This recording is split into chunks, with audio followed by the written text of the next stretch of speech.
Major superstars of television here in Nashville for you. Let's give them a nice round of applause. Jared and Jensen.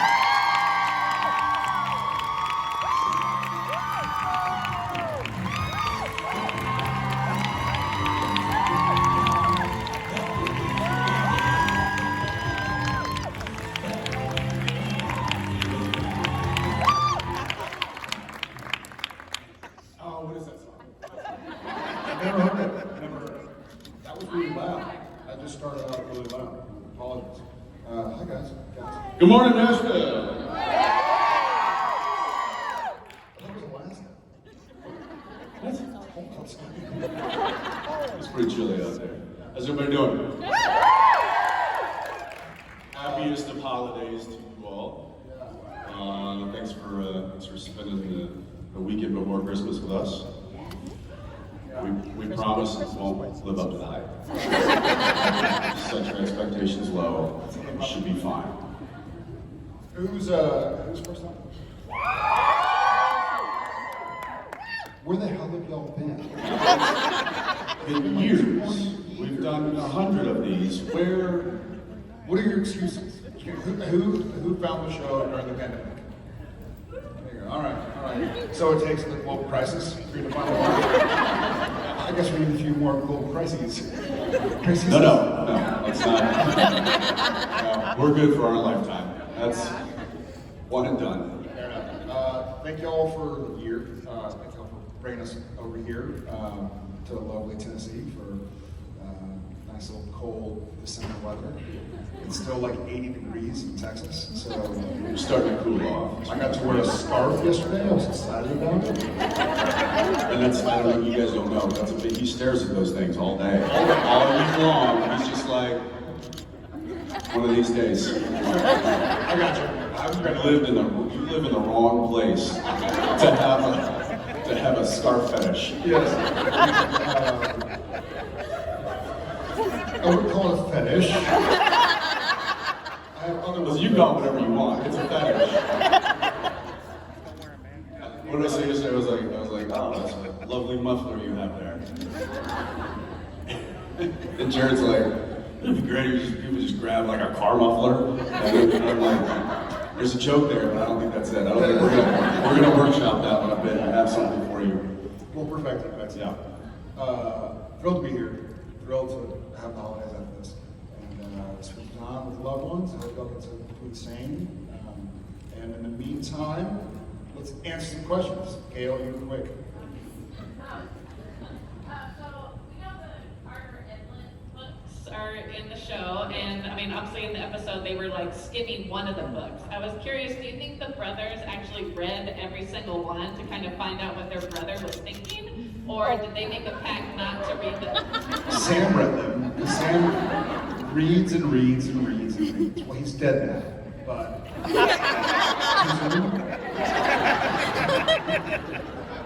when he was alive, maybe in heaven, he just has a bunch of books. It's all carved out. I think Sam probably was like, Dean, you gotta read this. And Dean's like, I don't read books, books read me. Probably how that went. He's like, why would I read it? I'm living it.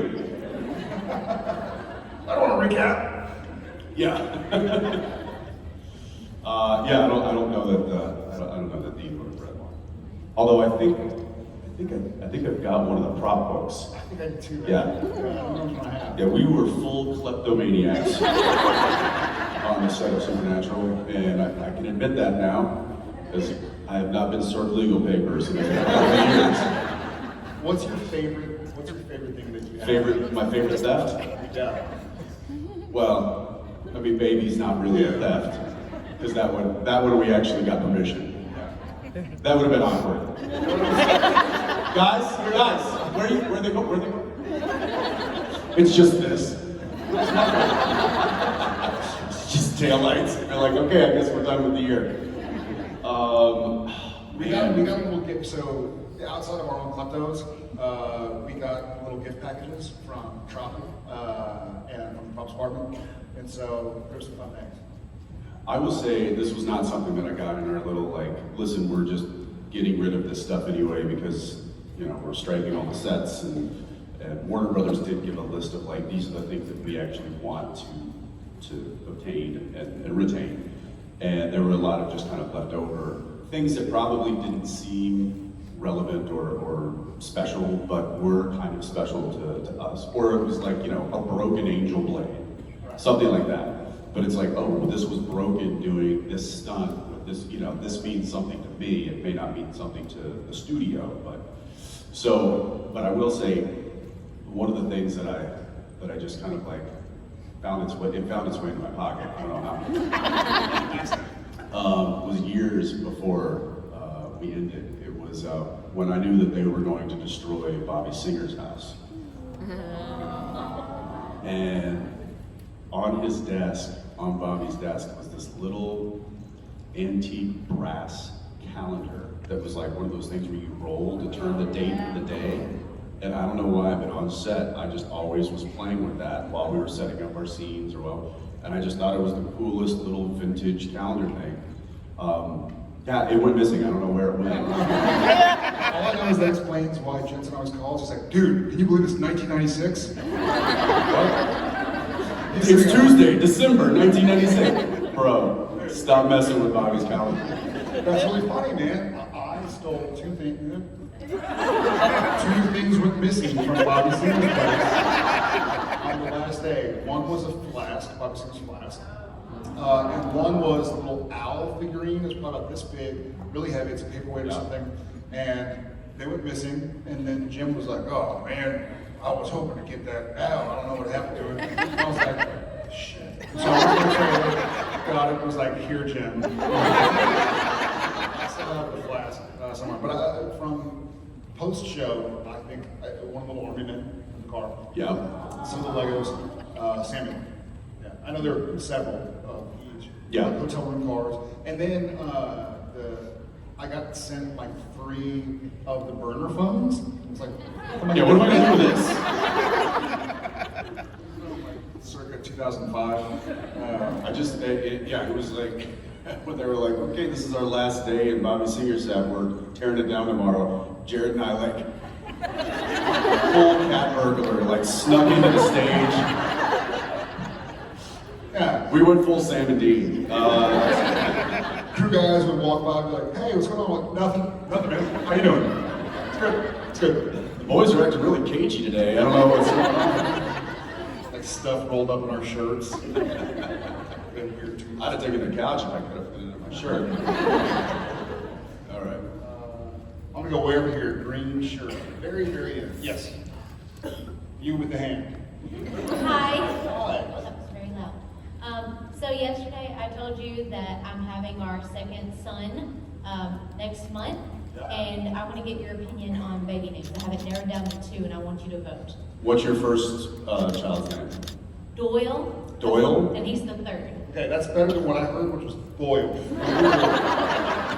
No. Wait, so you have 3 kids? No. He is the 3rd. Oh, it's Yeah. Doyle the 3rd. Yes.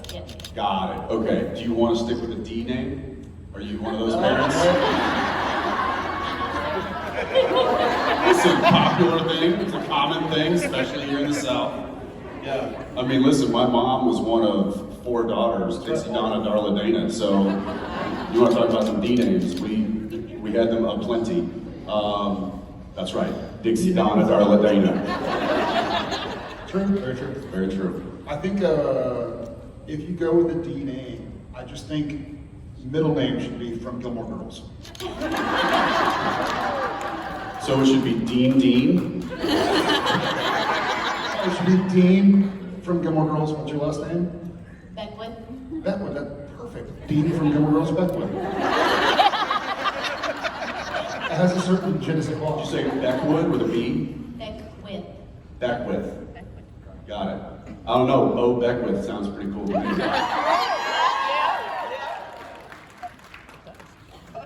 Yeah, so Doyle or... So our son's name is Doyle, but the 2 names I have it narrowed down to for the second son would be Calvin or William. And I already know the middle name would be Andrew. Okay.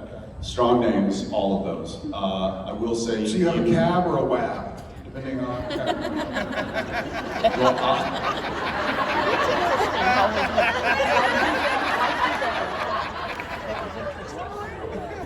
who goes by that? Like, it's like a call sign. I call you Drug. No, never. Always. No. When you're not around. And I call you Jit.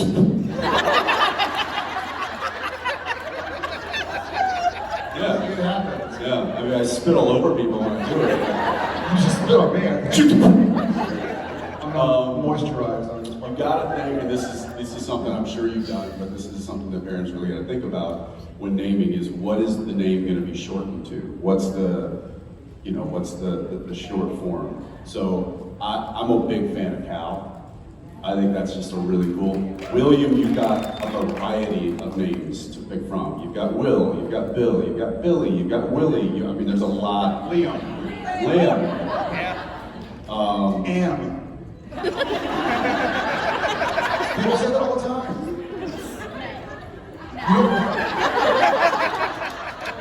Jared's like, yeah, Will, Bill, Willie, Billy, Charles. Buy a nickel. So I don't know. I'd vote for Calvin just because I think Cal's cool. Cal's a great name. Cal Beckwith. Yeah. It's pretty cool. Rob has a son named Calvin. Yeah. It's just a good name. He's a great kid. So I like Cal. Also Cal Ripken. Yeah. Cal. Some people here are like, I don't know who that is. I do. He's an outstanding baseball player. Look him up. There's also Mr. California. Cal.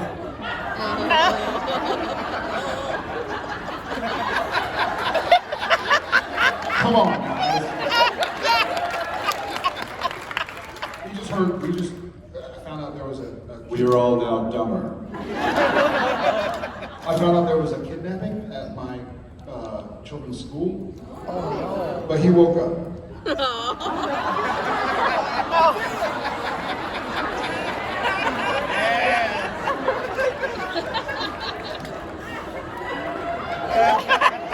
I wanted to punch him when he told me that yesterday because our kids go to the same school. He's like, did you hear there was a kidnapping? I was like, Give me his phone. what? Wait, what? What grade? And he was like, 5th grade. I was like, okay, still not okay. What? No, it's fine. He woke up. And I was like,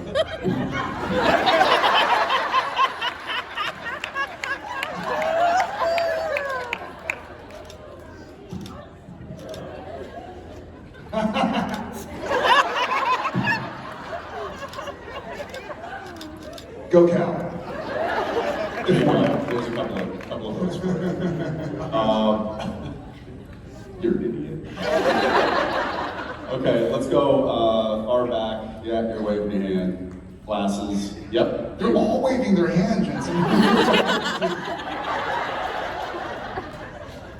Here, grab the mic. There we go. All right. Hello there. Hi there. So, assuming they are telling the truth, whether or not you choose to believe them, if someone were to sit you both down and give you the monsters are real talk that Sam and Dean have had to give so many times in the show, what's your reaction? Yeah, no shit. You're like, I'm concerned. I know a guy who knows a guy who knows these two brothers. They'll keep us safe. I would honestly, I'd probably be like, well, I guess it's a good thing that I've been practicing for the past 15 years. Even though it was pretend, now I can have real world application. Yeah, I've essentially been training. I've been in boot camp for 15 years. Put me in the field, coach. Yeah. Let's get it on. What would you do? Yeah, what would you do? Yeah. She's like, I call you and find out where you were and just go there. We have 327 episodes you can study. That's true. You know, it's like a how-to guide. You just get a machete? Nah, grenade launcher works way better. Put salt in the machete, make it out of iron, it'll be all good. Go right through the BB. I guess they're done. Yes. All right. My love for shows like Supernatural actually started with Buffy the Vampire Slayer. So I have to ask not really that interested in YouTube. That's not a question, that was a statement. What was it like working with James Marsters and Chris McCarthy? I think it was live. I love your accent.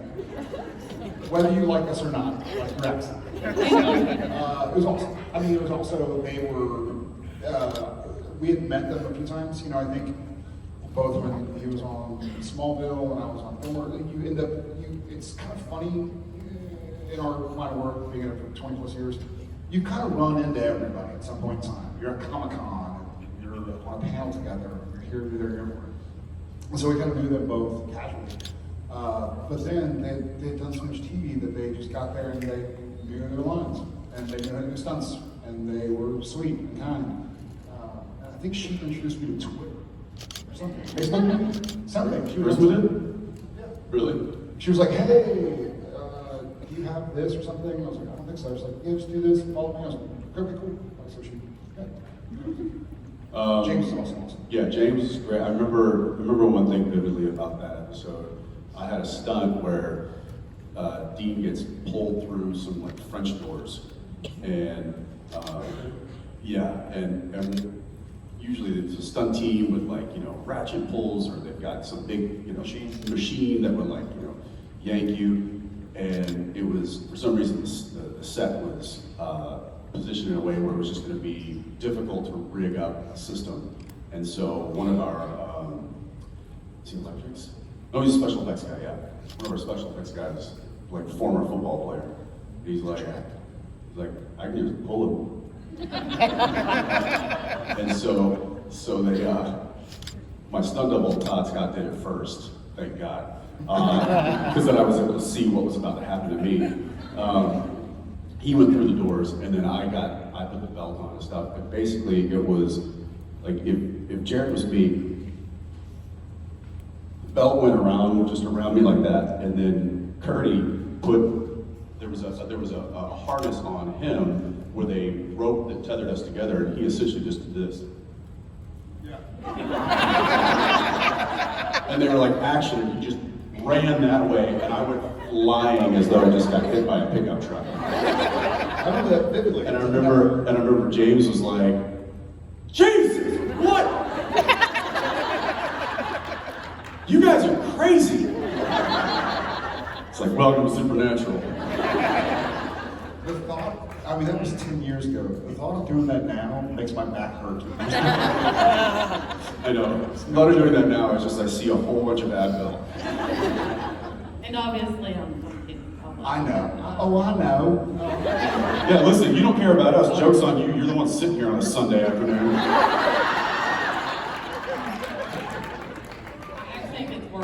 When I'm nervous. Where are you Your accent gets worse when you're nervous? Yeah, very much. Where are you from? Alabama, Appalachian Mountain area. Good people. Welcome. Great. All right, I got Soldier Boy right here, front row. Jared's like, that doesn't look anything like Soldier Boy. She's rocking the Giants jersey with the first time we see Soldier Boy crushing up drugs and down in whiskey. Is it noon already? First of all, Jared, I need to say I'm sorry, because yesterday at Autos I called you old and rusty. No, you nailed it. That's right. That's why I haven't slept. And actually got a little more aggressive than I thought. You're not old, you're only like 6 years older than me. I like it. I appreciate it. It was a good one. Old and rusty. Wait, what does that make me? Aged to perfection, that's mine. Older and rusty. So my question is, I play a lot of video games, and a lot of actors these days are either like doing motion capture for video games, or they are playing video game characters in live action. Yeah. So if you two could either play a character in a video game, or play a video game character in some live action adaptation, what would you choose? Well, let me, great question. I'll just go ahead and say it in character. It's a me, Mario. The little mustache.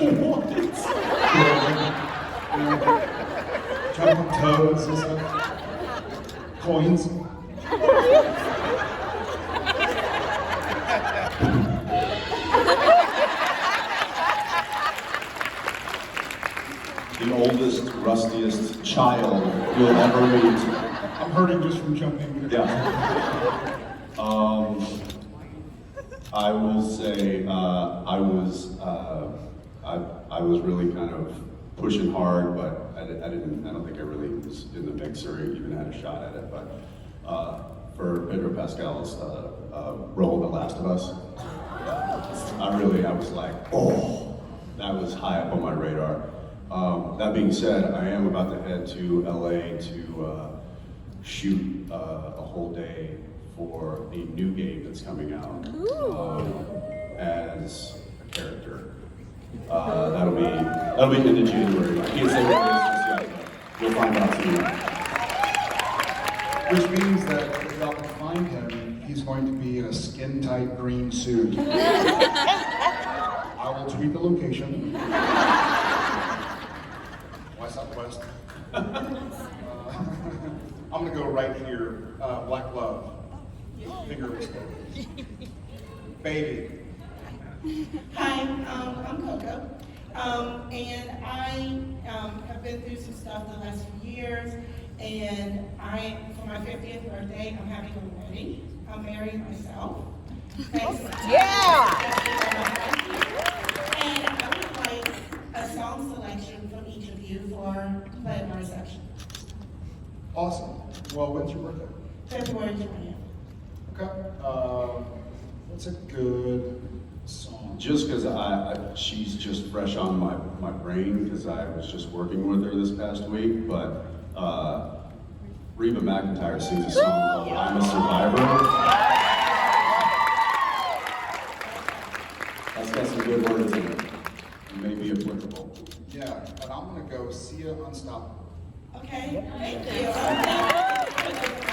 And you are unstoppable. So. Thank you. Thank you.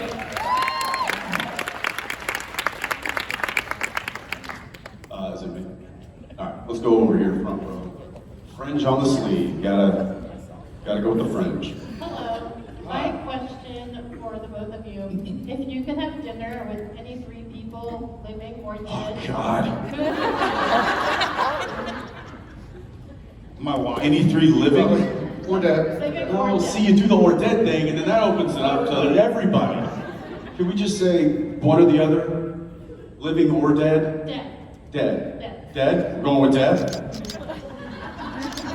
That didn't narrow it down. Living would have been so much easier.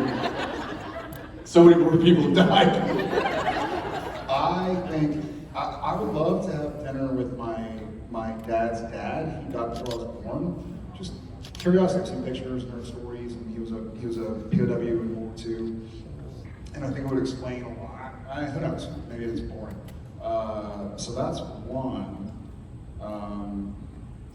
Probably one of the Stoics, one of the Greek philosophers of Stoicism, though we wouldn't really understand each other, because I don't speak Greek, and I don't think they spoke English. Spanglish, English, whatever version I talk. Number six. Number three. Oh God. He and I have a buddy who passed named Matt, and I'd like to have a final conversation with him, but he's no longer with us.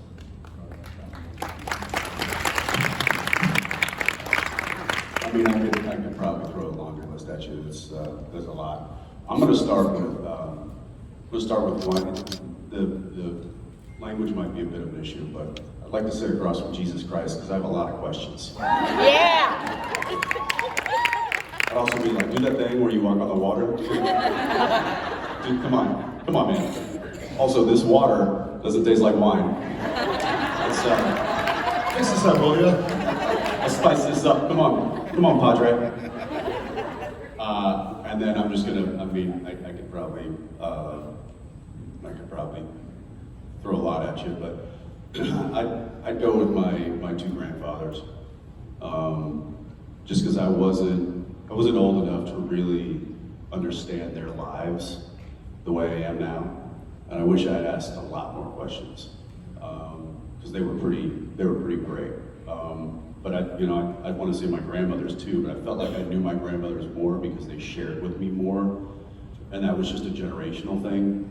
Men didn't talk very much in that generation, and so I feel like had I opened up that door, I feel like they would have been receptive to it, but you just didn't open that door back then. So I would have liked to have sat down with them and asked them a lot more questions about what their life and their experience was, especially in the war, because they both served in World War II.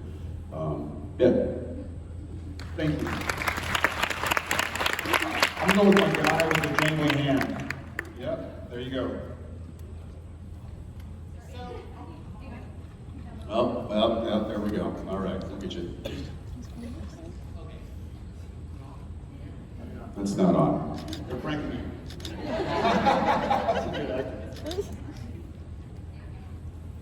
Okay. Oh, hi. There it is. So I'm a huge fantasy fan, and Supernatural, love it. But I do have the question, during the course of 15 years, what was your favorite / most challenging / grossest monster? I know yours. The grossest or the most challenging? The grossest. When you had to cut the hellhound's stomach. Oh, that was nasty. And all the slime. Yeah. And all It was that, and the fly monster. That drools. I have a weird thing. Like if you came up to me right now and punched me in the face, I'd be like, dude. Less offensive. What's going on? But if you spit on me on purpose, then I just, something carnal happens. And so there was one where, there was the one thing where they were supposed to spray juice in my face or whatever, and I'm like, it feels like getting spit. They're like, well, we're just gonna shoot you with this water gun. I'm like, that's fine. And so anything where it kind of feels like mouth fluids, which is funny because like, I'm not like, I'll drink a Coke after my kids, I'll use my wife's toothbrush, it pisses her off. I'm like, yeah, Yeah, you're certainly not like afraid of cooties. Yeah, I'm not afraid of cooties. I haven't showered this month, you know. Well, he would come into my trailer, put his gum on my counter, have a full conversation, and pick that gum back up off the counter, which probably hadn't been wiped down in months. And he's like, okay, see you later. If you can walk away from a piece of gum and then reactivate it, it gets flavoring. Reactivate it? Yeah. It's gum science, guys, look it up. Reactivate. So yeah, those were some of the grossest. I think probably my favorite monster in general, we had a few of them, are shapeshifters. I love the psychological drama of not knowing. It kind of feels like watching The Departed or something, where you're like, are they lying? Are they telling? I like the mental chess. And so whenever we had, whether he was a shapeshifter or I was or somebody else was, those are kind of my favorite scenes to shoot because they were more about kind of the psychological warfare than just punching, kicking, cutting off heads. Yeah, I would say my favorite was probably vampires because they didn't possess the ability to supernaturally throw us against a wall like demons. Like it's the work when you're having to press yourself up against a wall as though like, Crowley's holding you there or something, and you're just like do that for a minute and a half and then they yell cut, you're like it's just, yeah, you're like, and you're tense and you're like, just hold that for 90 seconds and then do that for 12 takes. It's just exhausting and your muscles start cramping up and you start getting winded. And also, no matter what you do, you end up looking really stupid Always. when you watch it. You can't look cool holding yourself against. Am I doing 12 chins or 13? Yeah. 12 chin shot. Make sure you get that camera low because that's awful. So vampires, it was just good old fashioned hand-to-hand combat, and I enjoyed that a lot better than like some sort of supernatural element to getting thrown around by whatever. And then the grossest, there's a lot to choose from, but no, I'm gonna go back all the way to the Wendigo. There was something just seeing that for the first time really set a tone for what kind of show we were gonna be doing for the next for the next year, not 15 years, because we had no idea that that's how long we were gonna go. But just seeing this giant, gross, And Roy was. Roy was not a stuntman, classically trained, and so this was, the first show we had done after the pilot. We were in Vancouver, and they put the fire gel on him and set him on fire, and he was all for it. He was like, yeah, I can't wait. And then about 2 seconds of being set on fire, put me out. he's not liking it. And we look at each other like, oh shit, like what did we just get ourselves into? Like, are we going to, are they good to us too? Yeah, that freaked us right out. I'll never forget that. So anyway, thank you. Thank you for your question. We're getting the, We're getting the hook. we're getting the vampire. We gotta get going. Gesture. Love y'all. See y'all soon. Thank you guys for being here.